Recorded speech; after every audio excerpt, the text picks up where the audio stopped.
everybody. Thanks for joining us. It is noon, so we're going to get started today. Thank you for joining us.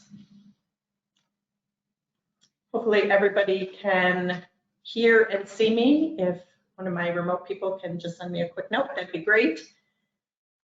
Let me know if there's any technical problems, if we're good to go.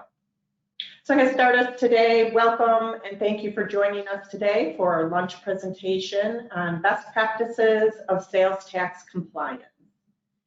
If you sell products or provide services in multiple U.S. states, you may be creating potential state and local tax liabilities.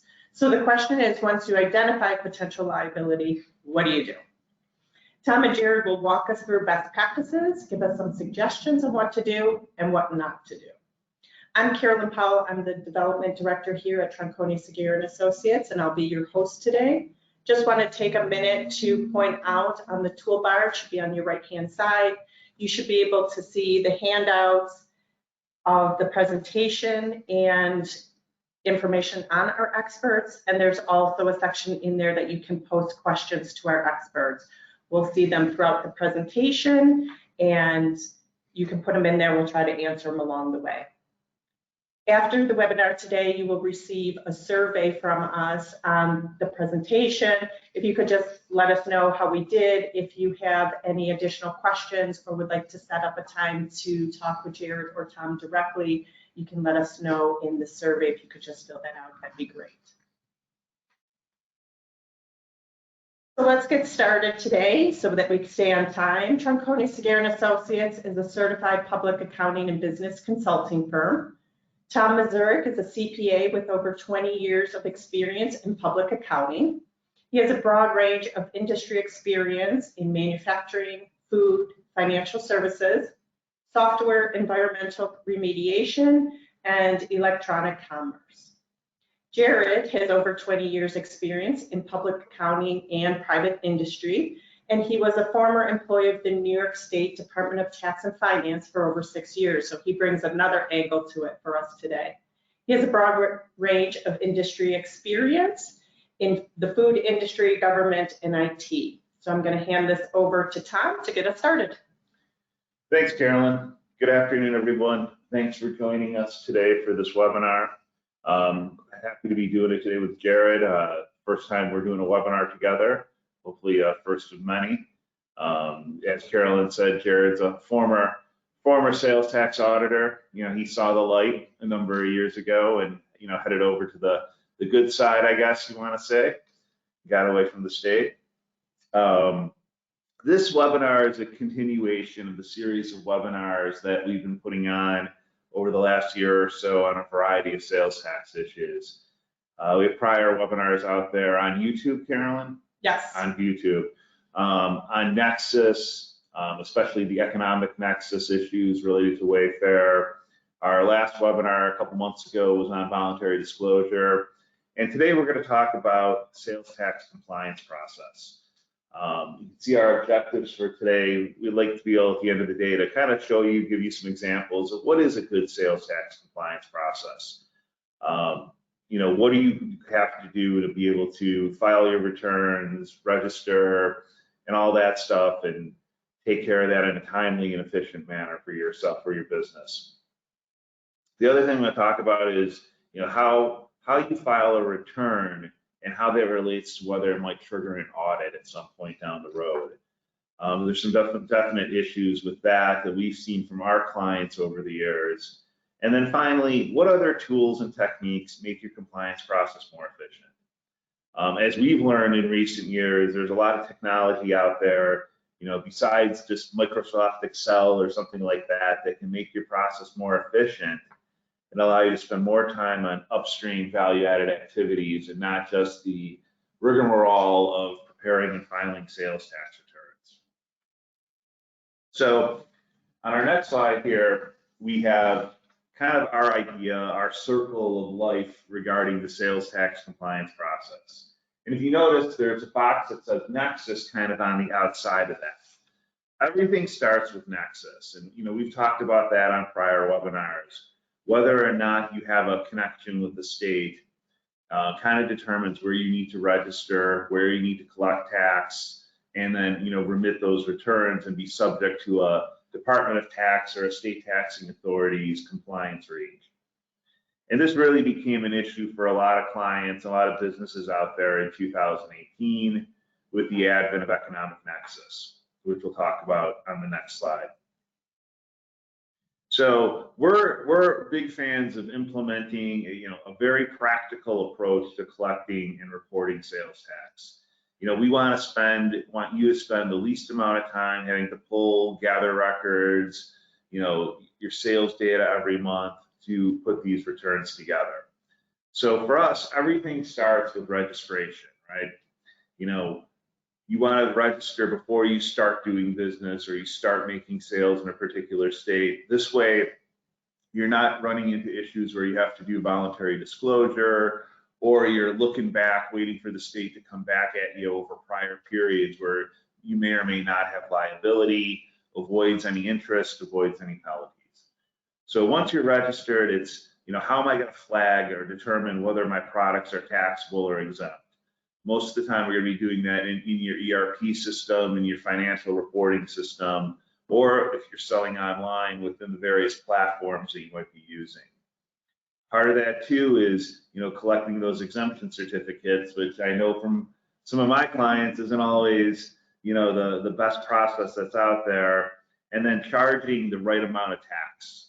There's something, Gerad, how many jurisdictions out there? About 10,000 different jurisdictions that have sales tax rates that you have to be aware of. And it can get very granular when you get down to districts and cities. And sometimes the zip code is not enough to determine, what tax rate are you implementing or charging there. And then once you've collected that tax, you got to report it. You've got to file a return. Most states, you either got to be a monthly, quarterly, annual filer.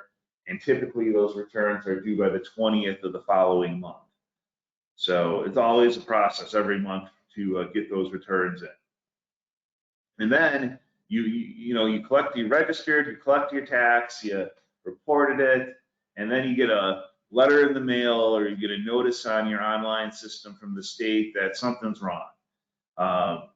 You always notices flying back and forth from the states. Sometimes they are meaningful, and sometimes, you may have made an error that they noticed. Other times, it's just an administrative issue that might need to be corrected. But we've learned from doing returns now over the last few years that it's never a perfect process, that clients get notices, and sometimes you've done everything right, but the state still sends a notice. And then finally, the end of that process, the end of this cycle is audits. Audits happen. They're going to happen, at some point or another for a business. You never really want to wait around for the auditors before you start preparing for them. You want to have the records and files in a good place, so when that audit notice does come, you are ready to go. And unfortunately, we have clients, both of us, that are continuously under audit, by New York State largely. Back-to-back cycles because they remit so much tax that they're always being audited. So, and this is a process. This isn't a process that's set in stone, right? It's always evolving, always trying to make it more efficient. It involves getting feedback and information from other parts of the business as well. So it's not a standalone. It's always going on. So on our next slide here, talking about registration, specifically, when should a business register to collect sales tax? Question that we get all the time: when should I register?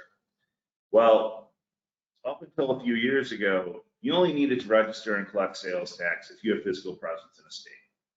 So if you had employees, you had property, you had equipment, you had inventory in a state, an office, then you needed to register. That's changed since 2018 with the South Dakota versus Wayfair case. Now we have economic nexus as well, and you can see on the map, I'm sorry it's a little small, but you can see on the map that every state in the union has an economic nexus threshold, at least those states that impose sales tax. Most states start at $100,000 or roughly 200 transactions, and you have to continuously evaluate that. Most states say it's either based on a prior or current year sales. So a lot of times you have to look back a year. In January, like this year, I spent the first couple of weeks of January for a lot of my clients looking back at their 2022 sales just to make sure, is there any new state we need to register in? And then it's continuous monitoring. I like to do it every quarter, just take a look at the sales and see if there are any issues. If I hit $100,000 in a certain state this year, do I have 200 transactions, or am I exceeding one of these other thresholds where I may need to register? Because the states all have different rules. Once you cross that threshold, you know, how many months or days before you need to start charging tax and registering. Yeah. And one thing to add, Tom, it's good to look quarterly because some states look at the prior calendar year, where others will say, you know, they'll look at the current. Once you hit the threshold in the current year, you have to register. Yep. As well, so. Yeah, just more work for everyone to do. That's all it is. And two, with physical presence, I mean, you know, that used to be pretty cut and dry. You had an employee in the state. Now, I mean, everyone knows since COVID, I mean, you have telecommuting employees everywhere. And, you know, back in 2021, a lot of companies, we had this with one of our clients, they didn't even know, the tax department didn't even know there were people working remotely in other states. And it created a huge issue for them. So you have to check in with, you know, your folks in payroll and whatnot and see where is everybody. You might want to get an update if your company is large enough that, hey, where are all our employees physically located these days? And do we have any tax obligations because of that? And then two, the other thing, do you risk losing a business license if you don't register? Gerad, you've had some experience with this, correct? Yeah, so when my former employer, there was a situation where our legal department had applied for a liquor license ahead of time because it took a period of time to get it. And by the time that license came for renewal, DC had implemented their certificate of clean hands policy, where in order to renew your business license, you had to be compliant and current with all of your taxes. So certainly for us, it added a whole nother layer. It was a whole other challenge there for us to stay compliant, to make sure that the business could still sell products and stuff, which is important. Yeah, business license can be a big issue. As you can see on our next slide here, where how do you register for sales tax? One of the most common questions we get from our clients and other businesses is, do I need to register with the Secretary of State to do business? Now, registering with the Secretary of State is completely different than registering with the tax department for a certificate of authority or a permit or a license to collect sales tax. The Secretary of State registration is more of a legal issue. And I'm not a lawyer, I don't play one on TV. I always advise my clients, check with your counsel, you know, to determine whether or not they think you need to register with the Secretary of State. You know, a lot of times if you have a physical location in the state, yeah, I mean, it's probably worthwhile registering with the Secretary of State to do business. It's authorizing you to do business in that state for legal standing. So technically you can be sued then by somebody if you have legal standing. Sometimes it might be required if you're a professional. You're an architect or an engineer and you're doing work or business in other states. You need to be registered with their Office of Professions. And a lot of times that comes hand in hand with registering with the Secretary of State. And that Secretary of State filing, it's usually an annual filing. There's usually a fee associated with that every year, completely separate from taxes. So I always advise my clients, check with your legal counsel. If all you do is you're selling goods in interstate commerce, maybe you sell online to different states, typically you're not going to need to do it. There's usually an exemption for that, which we actually found that out this year with Mazurek. Because a lot of these states on their tax registration applications have a line item for your Secretary of State number. Some states you can kind of bypass it. I think California, we've had to call California before in order to like move to the next step in the application without it. But with Missouri, we found out that they had a specific exemption, and we were able to, claim that exemption and move on. So it's a very important issue to determine whether or not you need help with on that. The other thing too you need to watch out for, has your business previously registered for other taxes in the state? Maybe you have some employees in that state and your payroll people have filed for withholding and unemployment tax. Well, now you're on the radar in that state and they're wondering, okay, where are my other returns? You might have already created an account online with the Department of Taxation and Finance. So if you go in there and try to register for sales tax, it's got to say, well, there's an account created already. And you have to kind of work through that process. The states do a very good job of cross-referencing and checking who's registered for what. And if they see you've got some employees in the state, but you're not filing a sales tax return or not filing an income tax return, eventually you're going to get a notice and they're going to be asking you what's up. So you need to definitely keep in mind, what you've done prior to that in a state. Yeah, and one thing to add, like Florida, I registered a business recently, and in years past, you might have been able to register for one tax at the time and hold off on another. But now it's getting more difficult. Yeah. So you have to register for all taxes that may be applicable to your business. Yes, Florida they don't have an income tax, but they have their reemployment tax, I think, that they want you to register for right away if you have people down there. So yeah, it's tough. And then the third thing, should I register online using the state website, or do I do a fill-in application form? Fill-in forms, paper-based forms are kind of gone away pretty much completely when it comes to state registration processes. For the most part, every state has an online registration. It's pretty easy. There are a number of screens. Most states have 15 to 20 screens you have to go through and provide information about the business, the officers and responsible parties, your sales information and whatnot, your bank account, you're going to be paying and remitting online. The states don't want paper. They want everything done electronically. In all honesty, you can kind of get through one of these forms online pretty quickly if you have all your information ready.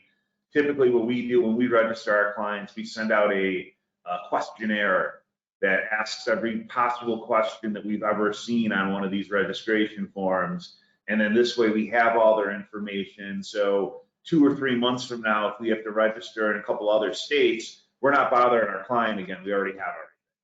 So definitely everything is electronic. And the nice thing about electronic too is in most cases, Gerad, right? I mean, a couple days, even I've had some that day where you get the confirm email on the registration, you get your license number and whatnot, and it's very clean cut. I'm not sitting on the phone tracking down what happened to my paper-based form that I mailed in. You're getting everything very quickly online these days. Yeah, always have used certified mailing, and I just did one recently for a client, and it was returned the same day. Yeah. So we could actually, move on to the process of, getting their billing system set up.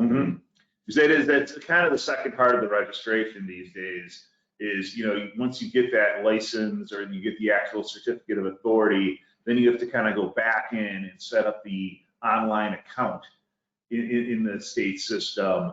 And, the problem with that too is some states still send everything by mail. I think like Washington, you have to wait to get that letter ID from them that allows you to go in and create that account.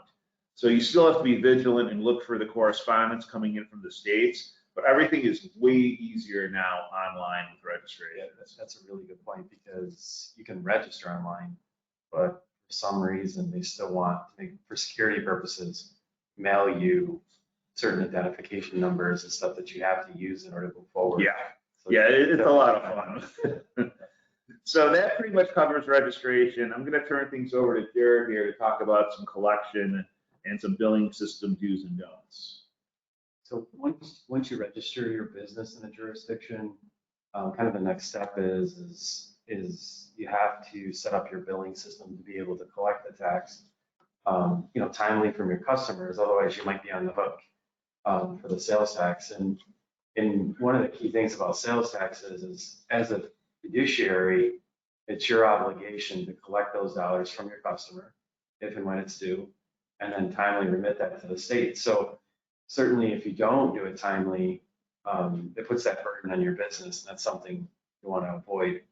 One of the questions we get often is sometimes businesses will use bolt-on tax engines like Avalara, TaxJar, or even what I'm familiar with is Vertex, to tie in with your billing system to collect taxes. Because again, 10,000 jurisdictions, there's rates and rules. Candy bars are taxed differently in different states. Services aren't taxed sometimes. So these systems have the logic or the technology in place to be able to help you collect the appropriate taxes. So the question we usually get is should I check all the boxes? So think of it this way. So you sign up for Facebook to start using the platform, and before you can hit submit, there's a box at the end that says, you got to check this. Well, what does that mean? So when we get this question from clients, is we explain to them is that you don't want to do that. You don't always want to check the box, because if you check every box in Vertex, for example, it will collect tax in the jurisdiction whether you're registered or not. And because this is a fiduciary tax, you're collecting someone else's money, you need to realize the consequences that may come about if you do that. So we always encourage clients is to only check the box where you're registered, or if you're in the process of registration, because realizing if you don't remit those dollars, you could potentially be subject to civil penalties or even subject to criminal charges for failing to pay over the tax to the state. So it's really important, at the initial setup to make sure you only check stuff that applies to your business. And the thing to keep in mind is that setup for every business is different, because some businesses sell tangible personal property or products, some sell services. Some companies might only be selling into a state, but they don't have physical presence because of they're not equipment or leasing vehicles in that jurisdiction. So what's important is really for us, for our clients, or for your businesses to perform that due diligence up front. So once you set up your engine, how do you maintain the taxability of your product? So one of the other questions we'll ask our clients, or when I was working in industry, is how often do you monitor your new products and services to make sure they're set up correctly before you actually start selling to your customers? We generally recommend either a weekly, a monthly, or a semi-annual review of product taxability. And again, it's not one size fits all for every business, but it's really based on the volume. You have to determine what's the right approach for your business. Why that's important is you run the risk of either over or under collections, right? If you have, maybe a merchant or a salesperson setting up a product and they just assume because of Google that they can find their own research and maybe set up that product as taxable or not, that's something you just have to keep in mind. And then the other part that's key is that the seller is ultimately responsible for collecting the appropriate tax. So if you flag your product non-taxable when in fact you should have collected tax, realizing that one particular SKU set up correctly could result in a large assessment or even a class action lawsuit for your business. So those are things you just have to keep in mind, is spending the effort up front is really important to make sure you collect the taxes from your customers, and then you're off. Sort of. And then it's always monitoring too. If you have new products and services, updating those SKUs and putting them in and flagging the right taxability and for those as well. I've had that with clients where it's, okay, we got all these new products, but we're not set right. And how long has this been in here then? It can be an issue. And the other thing is a good takeaway for, it's key is to remember is that the taxability of products do change over time. Just recently in New York, they exempted diapers. Yeah. Rates change. So One of the other questions we ask clients is, are you monitoring tax rates? Recently, New York's been pretty busy with, counties exempting clothing, like Monroe County recently said, okay, if you buy clothing in our jurisdiction, you don't have to pay tax. Virginia, for example, taxes food.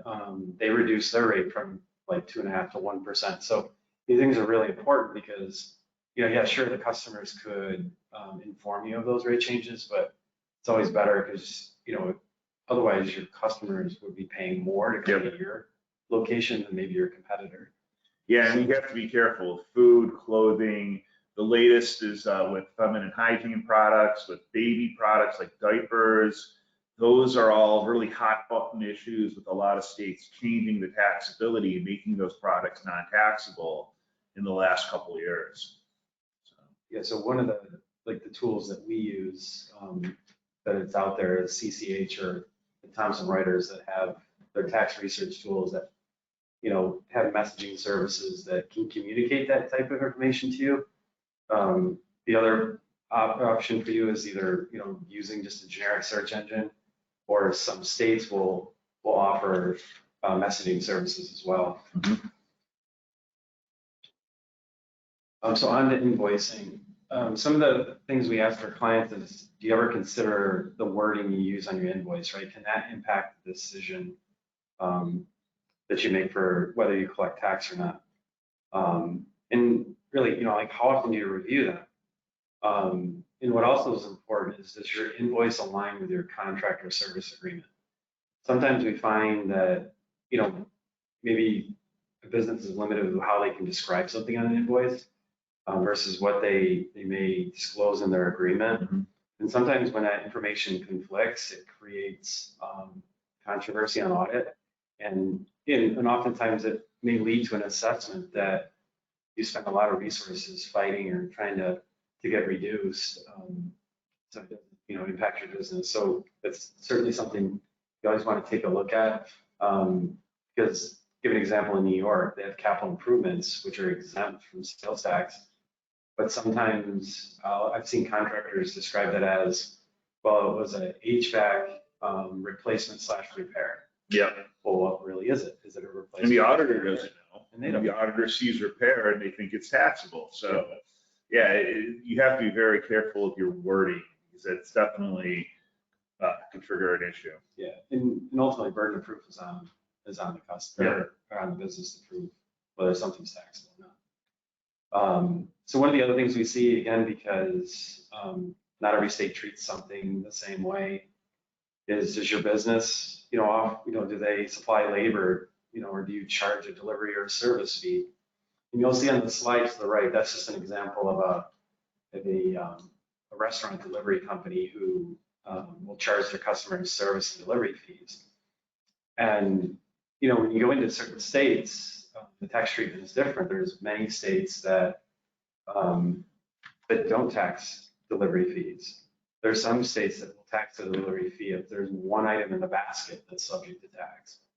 Other states that are part of the streamlined sales tax agreement will prorate the delivery fee and say a portion of it is subject to tax because, maybe 3 out of the 5 items in the basket are taxable.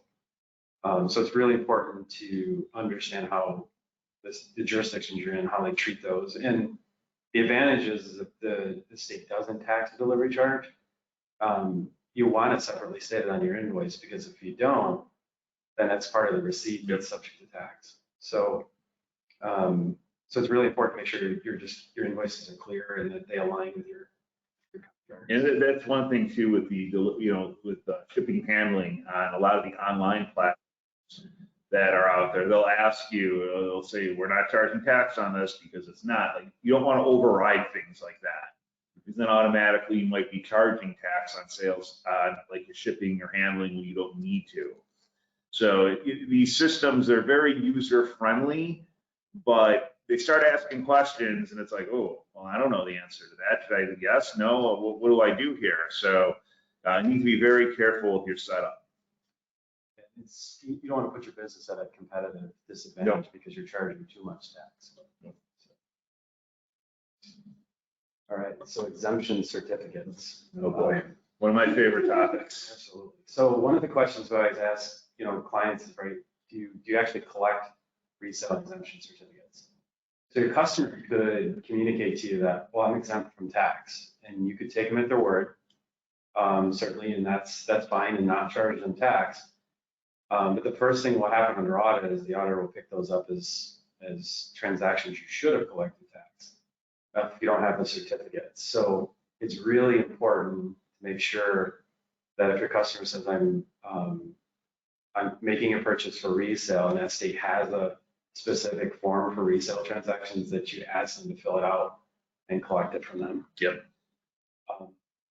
So the other question we commonly are faced with is, customers will, or clients will ask is, are the certificates complete? So on the slide, we have, in New York, it's ST 121, which is the manufacturing exempt use certificate. Carol, I don't know if you can open that up for us. We can kind of walk through it. We thought it'd be helpful to illustrate using an actual certificate. Like what is, when you're looking at a certificate, how do I tell if it's complete? So like you'll see in the certificate in the upper left-hand corner, like there's seller information, address, that all needs to be filled out. The purchaser is over to the right, same goes, that has to be filled out. One of the other things about certificates is customers often forget to check the box whether it's a single purchase or if it's blanket. If it's a customer who buys from you on a regular basis, you want to make sure that they actually check the blanket certificate because that means they can make multiple purchases from you under the same certificate. And then if you scroll down further, you can see not every one of these exemptions for production may apply to your business, but you have to read through the form and check a box that maybe applies to your business. So if you're a food manufacturer, so you might check box A. Or if you're producing electric and gas, you might check box F. So that's relatively straightforward. But as Caroline, if you could scroll down further towards the end, you'll see, and then like services, there's an exemption in New York, for example. But what's important is to make sure that your customers have checked those boxes. And we'll talk a little bit about good faith in a second, why that's important. And then probably what's really key is at the end, you'll see there's a certification, right? If a customer fills in all of your certificate and doesn't sign it, the question is, should you accept it? And really for a certificate to be complete, the representative for the business has to print their name and sign the certificate. So you want to make sure that that's filled out. Because sometimes we see, working with clients or I've been in the industry, that with the exemption certificates is that they don't always fill that part out. You'd be surprised at what clients do, where businesses don't fill out on exemption certificates. It's quite shocking sometimes. And that goes then to the whole whether or not you're accepting that certificate in good faith, which can be a real issue these days. Should you have known that this purchase is not for resale, or that this purchase, if you're a clothing store or a sporting goods store and you're selling, they want to buy 30 computers from you or 20 computers from you. I mean, well, are they really selling those for resale? I mean, it's not what they do. So you have to be very careful. The state, I have this issue right now with the client where, the state is all over them because they shouldn't have accepted a certificate because they should have known this was used in a taxable manner and not exempt. I don't know how you're supposed to do that sometimes, but, and I would say, Gerad, with exemption certificates, most of the time, if you're audited, the state will work with you. The auditors will work with you on getting ones you don't have, getting them corrected and whatnot. So there's always some leeway, but you don't want to be in that position because you never know. That customer, they could be out of business. Then what do you do? Or you've had a bad relationship with them and they don't want to work with you on it. I mean, you might be left cold in the bag when all you needed to do was collect the form. And we see that there's newer like technology tools that you can use to help minimize your risk and get your customers to submit the certificates for you. And certainly that's one way to solve for it.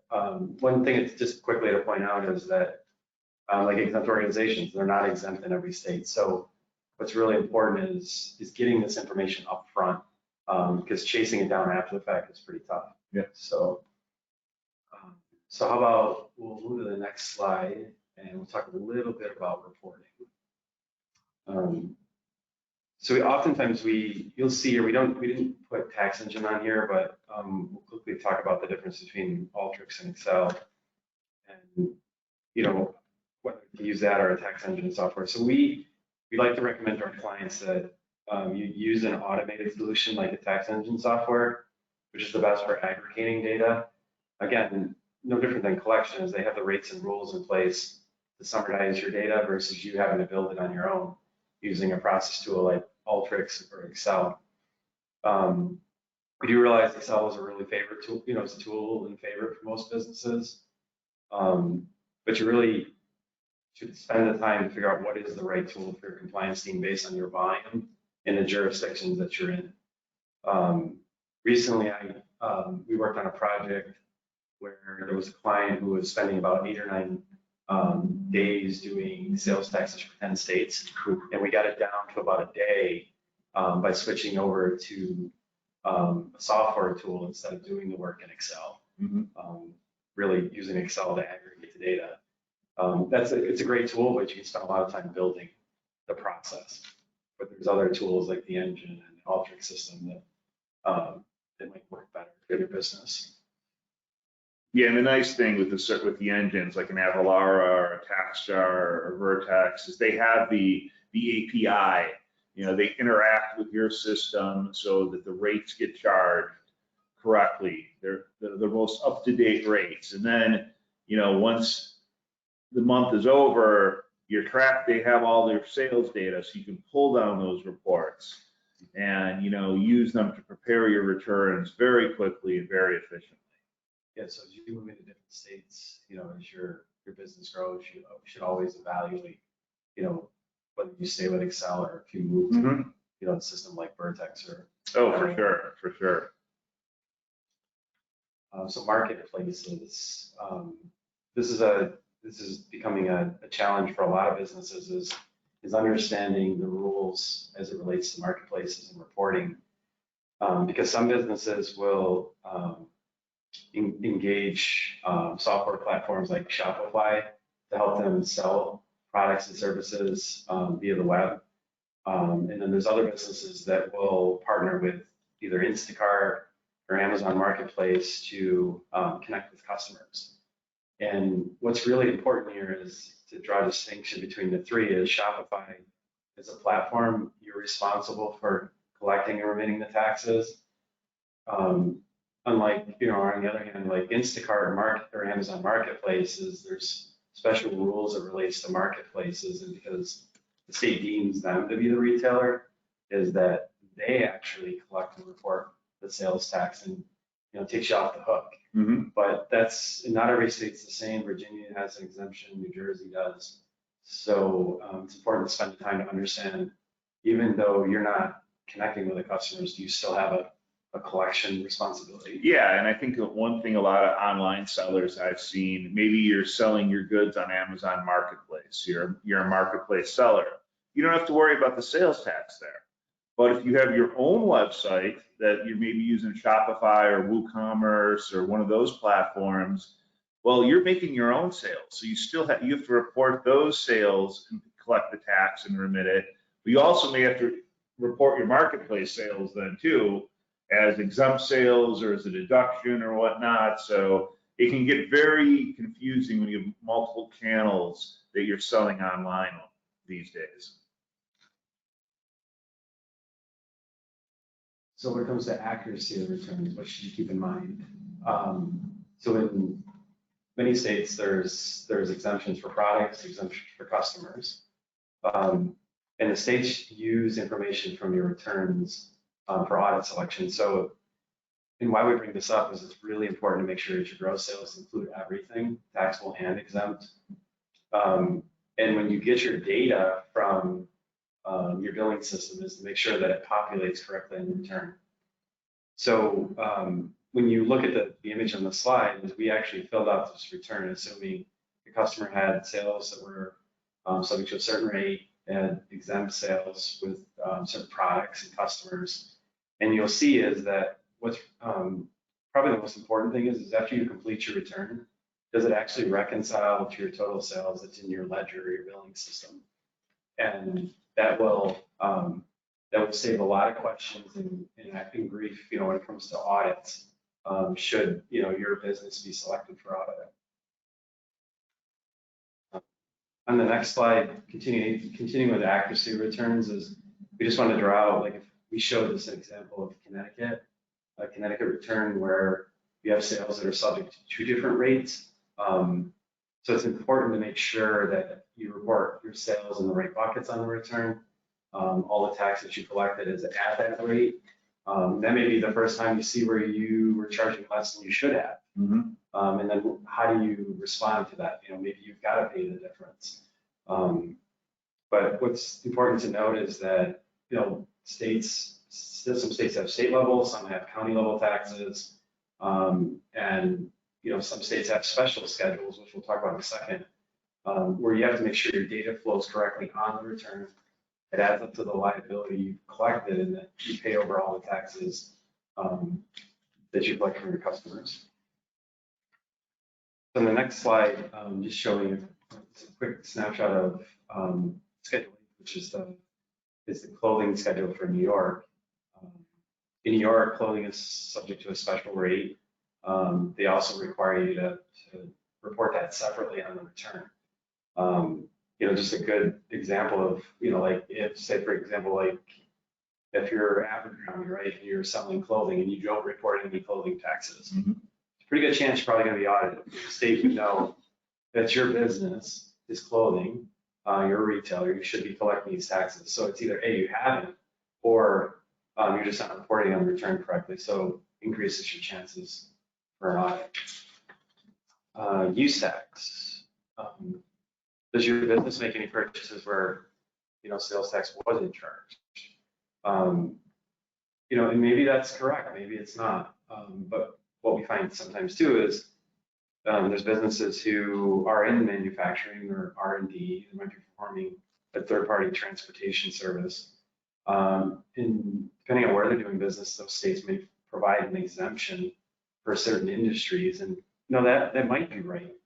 Maybe it's a case where the retailer is not registered for tax and you have to self-assess what we call use tax, or like a compensating use tax, which is the other side of sales tax. Just because the seller or your vendor didn't collect the tax doesn't mean you owe it. So those are the things you want to keep in mind. Yeah, with the use tax, I think I see that a lot with a lot of my clients is where they're not reporting use tax when they probably should be.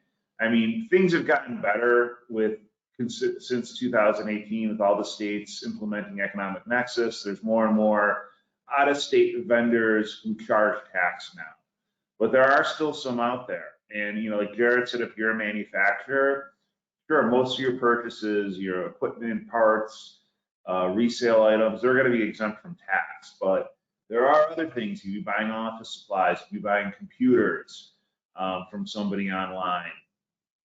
You need to monitor. That's always a dead giveaway for states when there's no use tax being reported on a return when it comes to an audit, that there's a potential issue there. Software is always a big issue, right? I mean, most businesses, you're buying a software package, you might be using it in multiple states. And, a lot of times that company, whether it's a Microsoft or Oracle or a JD Edwards or somebody like that, they're charging you based on where they're electronically delivering that software. So it could be here in New York, but you've got users in 15 other states. So you need to evaluate, well, do I owe use tax in those other states on the use of that software? And at the same time, you may be able to file a refund claim for the sales tax in New York that you've overpaid based on the number of users.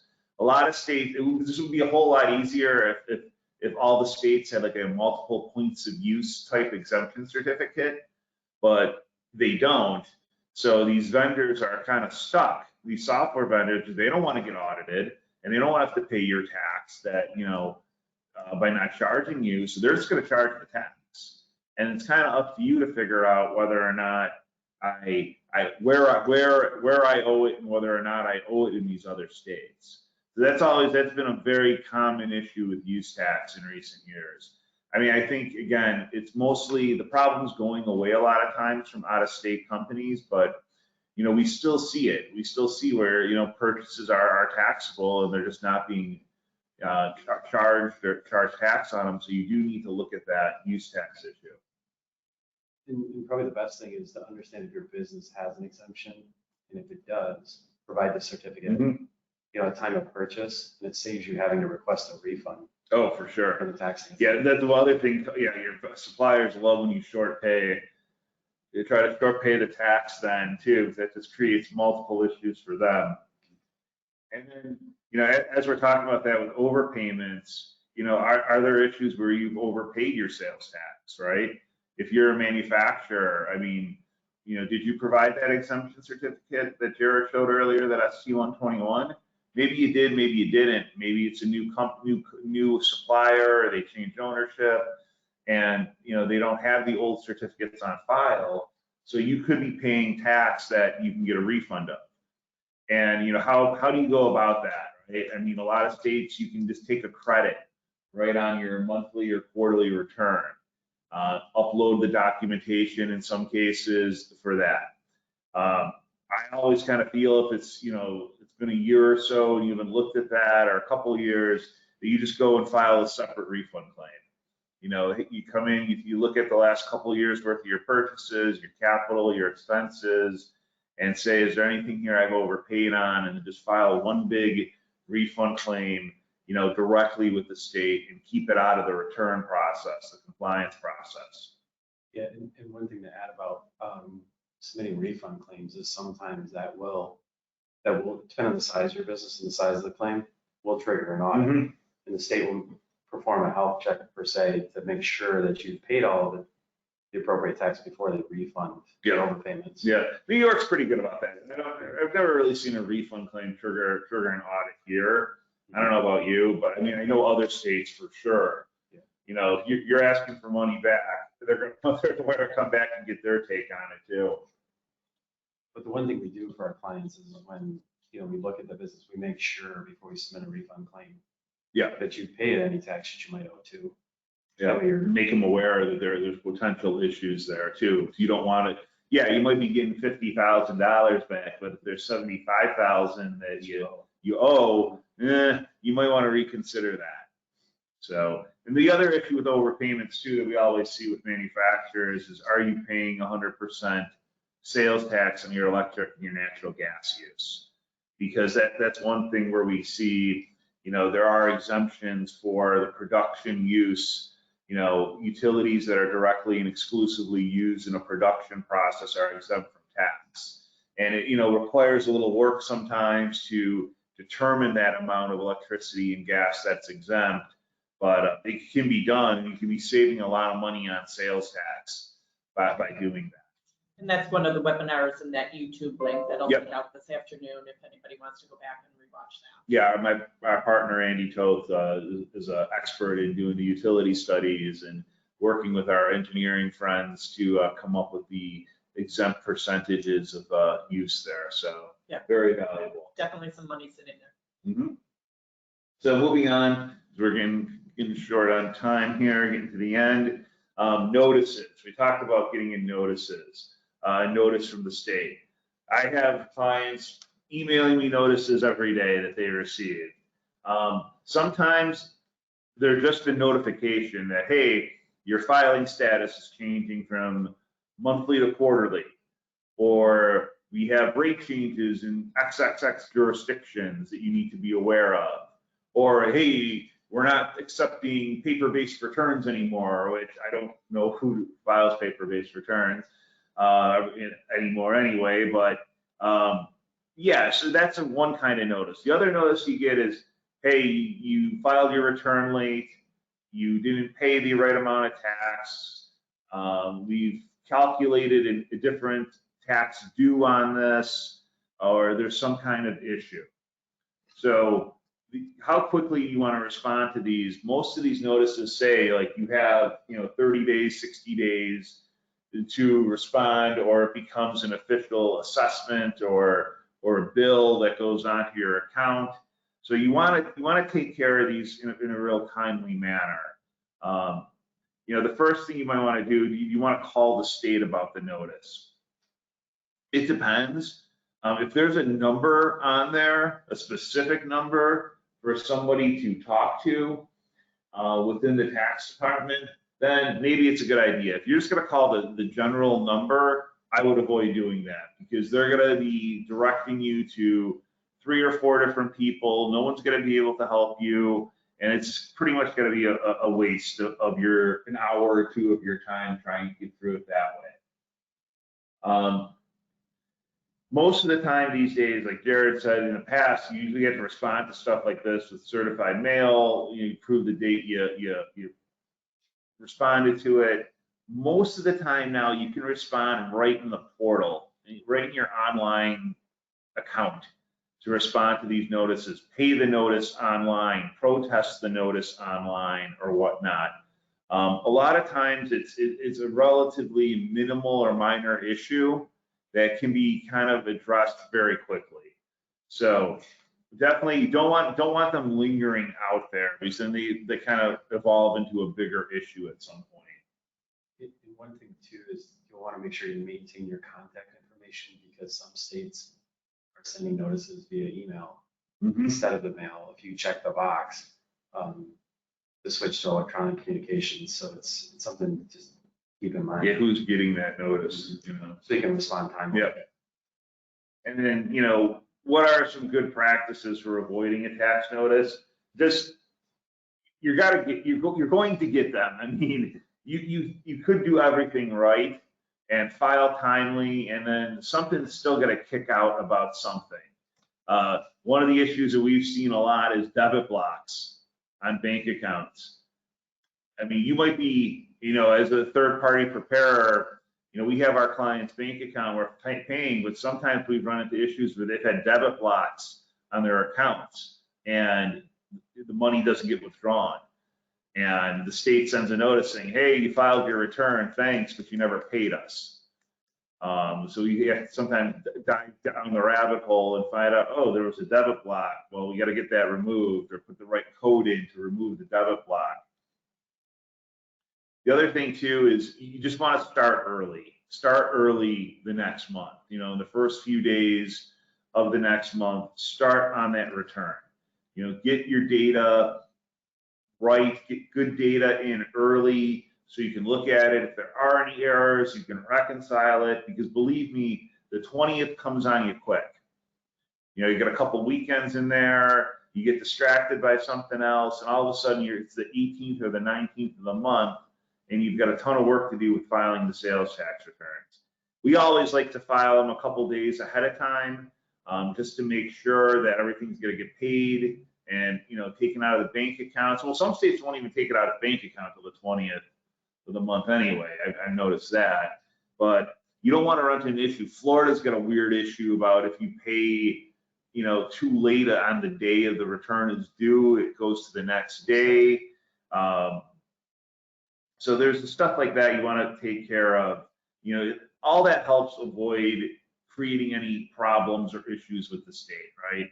And that's what we want. We don't want any issues that are eventually going to turn into something more. Oh, one other notice I wrote down here that we always get notices on, locals, like Colorado.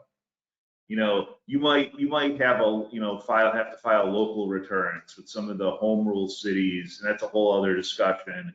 In a state like Colorado that allows their localities to collect and remit their own taxes. It's a separate return, separate registration sometimes as well.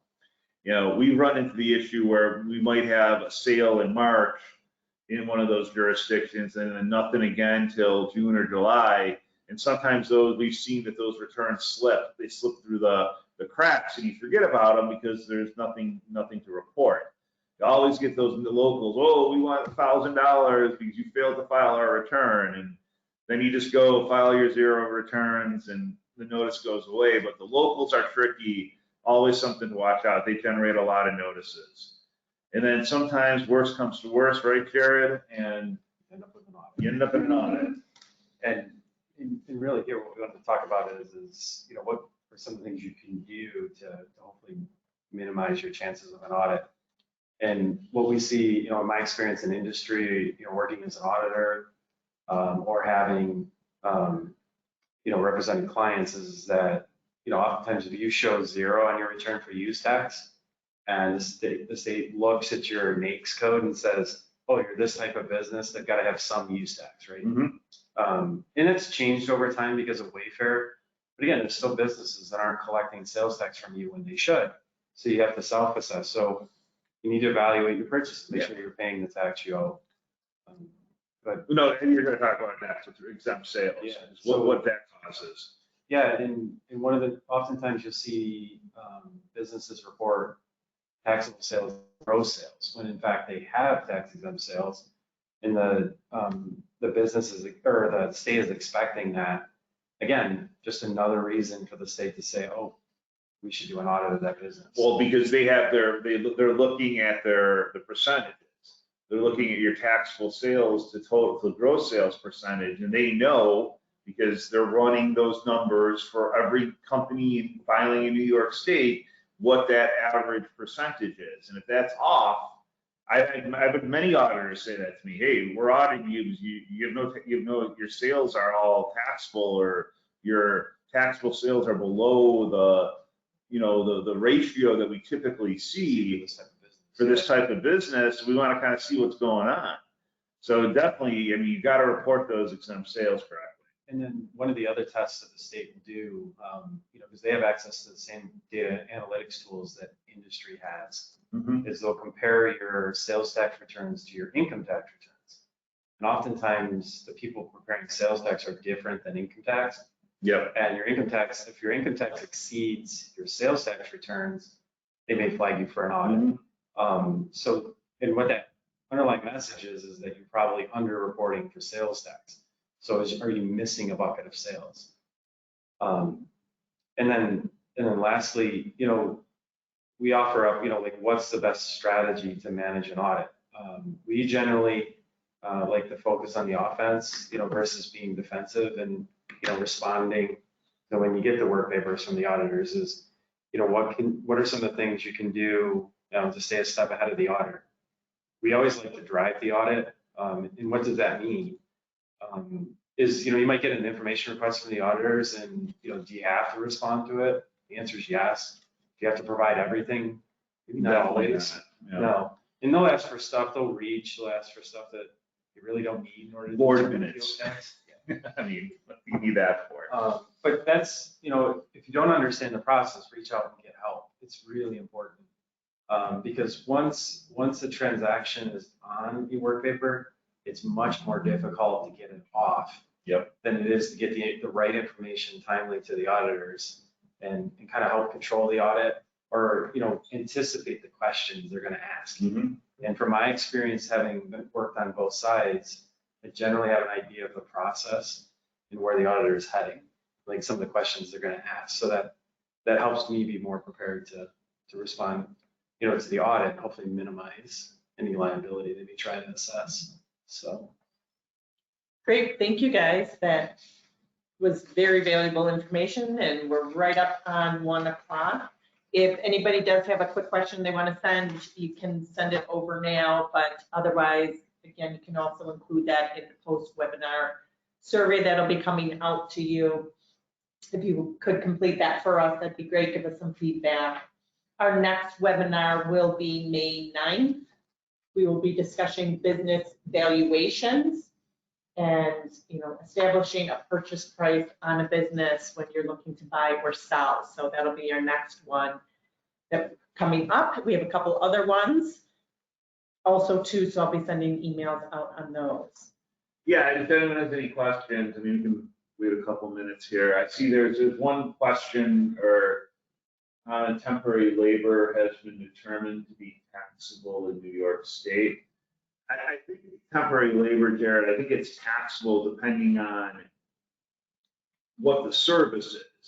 So if they're providing, you're using temporary labor to do something like window cleaning or, you know, building maintenance or janitorial or security guard services that are typically taxable, then that temp help would be taxable. But if it's an exempt, you know, if something that's exempt, if it's bookkeeping work or, you know, host or telephone collection services or filing, you know, any type of professional or a service that's not enumerated as taxable in the tax law, then the temporary help wouldn't be subject to tax.